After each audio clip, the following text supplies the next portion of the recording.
Birbal store के सभी प्रेमीजनों को हमारी हार्दिक शुभकामना। बीरबल स्टोर के सभी प्रेमीजनों से आग्रह है कि हमारे किसी भी सेवा के लिए कोई भी धनराशि हमारे वीडियो में दर्शाए गए मोबाइल नंबर से न भेजें। यह नंबर मेरे बैंक अकाउंट से लिंक नहीं है, अतः कोई भी धनराशि भेजने के पहले हमसे दिशा निर्देश ले लेने का कष्ट करें। इस वीडियो में मैं फिर से सभी राशि के जातक की जन्म कुंडली में स्थित ग्रहों की युति एवं ग्रहों के दृष्टि संबंधों के द्वारा होने वाले विशेष प्रकार के योगों का वर्णन एवं उन योगों का विशेष प्रकार के फल का वर्णन करूंगा। पीछे भी हमने जून, जुलाई एवं अगस्त के माह में भी 18 से 20 तारीख तक के वीडियो द्वारा अभी तक 125 योगों का वर्णन कर चुके हैं।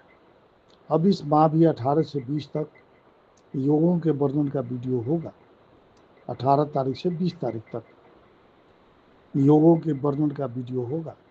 ये सभी विशेष प्रकार के योग श्री महर्षि भृगु ऋषि द्वारा रचित भृगु संहिता के आधार पर बताया जा रहा है। इस वीडियो में मैं राजयोग का वर्णन करूंगा।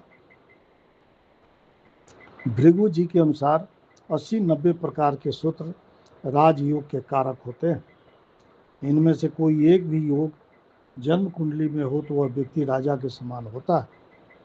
वर्तमान काल में कोई भी राजा या महाराजा नहीं होता है, तो इस प्रकार के राजयोग होने पर ग्रहों के बलाबल के अनुसार वह व्यक्ति मंत्री, राज्यपाल, राजदूत एवं राष्ट्रपति तथा विधायक एवं लोकनायक और लोकसभा का सदस्य वगैरह होता है।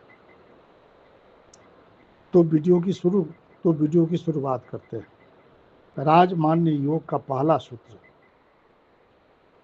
वृष लग्न में जन्म हुआ हो और लग्न में चंद्रमा बैठा हो तथा 6 ग्रह उच्च के किसी भी भाव में बैठे हों, तो ऐसा जातक राजा के समान ऐश्वर्यशाली एवं प्रतापी होता है। दूसरा सूत्र, सभी ग्रह मूल त्रिकोण राशि में बैठे हों अथवा मंगल के साथ मित्र राशि में हो अथवा किसी भी घर में उच्च के हों परंतु नवास में नीचगत न हो, तो ऐसा जातक राजा के समान होता है। तीसरा सूत्र, लग्न में चंद्रमा और गुरु, 10वें भाव में शुक्र और तुला या मकर या कुंभ राशि में शनि हो, तो ऐसा जातक राजा के समान होता है। चौथा सूत्र, लग्न या दूसरे या तीसरे या 10वें या 11वें भाव में सभी शुक्र ग्रह बैठे हों, में सभी ग्रह एवं सभी शुभ ग्रह बैठे हों, तो ऐसा जातक राजा के समान होता है।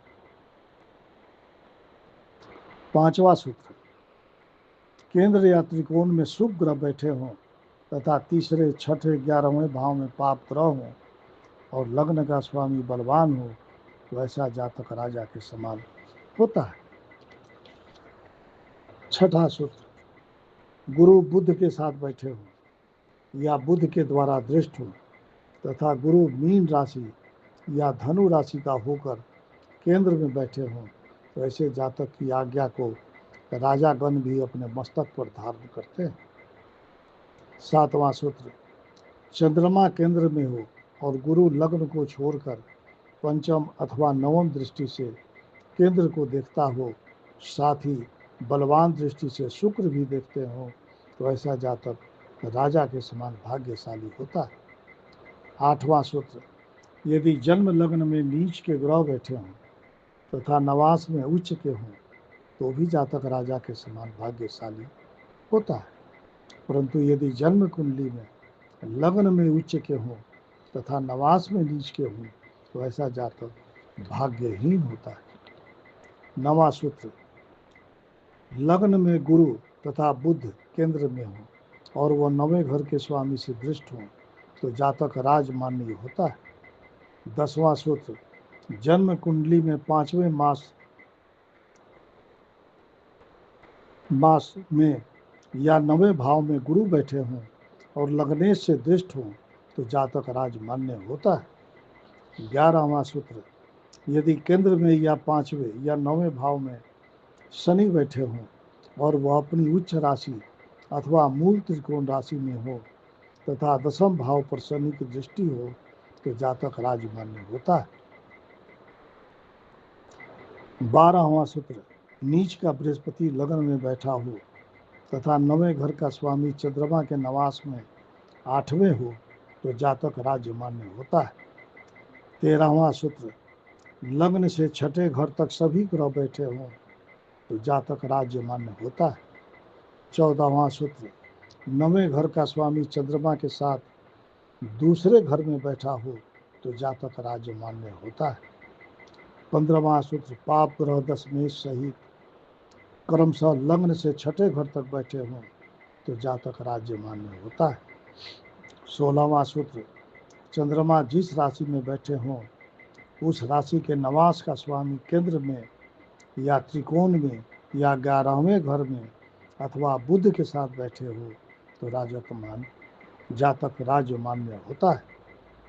17वां सूत्र, चंद्रमा मंगल के साथ दूसरे या तीसरे घर में हो अथवा राहु के साथ 5वें घर में हो तो जातक राज्य मान्य होता है। 18वां सूत्र, 9वें घर के साथ नवासपति चौथे घर में हो अथवा 5वें भाव के स्वामी के साथ हो तो जातक राज्य मान्य होता है। 19वां सूत्र, मीन का राहु शनि के साथ बैठा हो और नवमेश की दृष्टि उस पर हो तथा लग्नेश भी नीच ग्रह के साथ हो तो जातक राज्य मान्य होता है।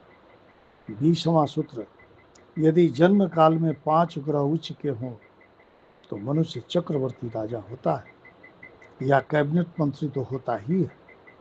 125 योगों का वर्णन पहले कर चुका हूँ, ये 20 योग मिलकर 145 हो गए। अब हमारा अगला वीडियो भी कुछ और योगों का होगा। आगे शिव शक्ति की जैसी इच्छा।